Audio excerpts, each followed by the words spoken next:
తిరుపతి నగరపాలక సంస్థ డిప్యూటీ మేయర్గా టీడీపీ అభ్యర్థి మునికృష్ణ ఎన్నికయ్యారు.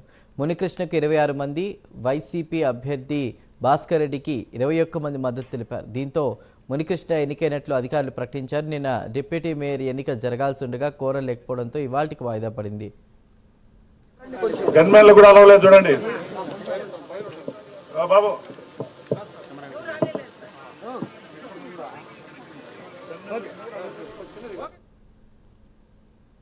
తిరుపతి నగరపాలక సంస్థలో 50 మంది కార్పొరేటర్లకు గాను ప్రస్తుతం 47 మంది ఉన్నారు.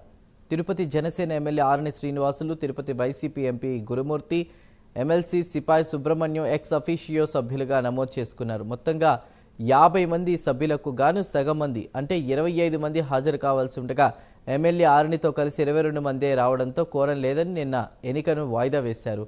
దీంతో ఇవాళ డిప్యూటీ మేయర్ ఎన్నిక జరిగింది.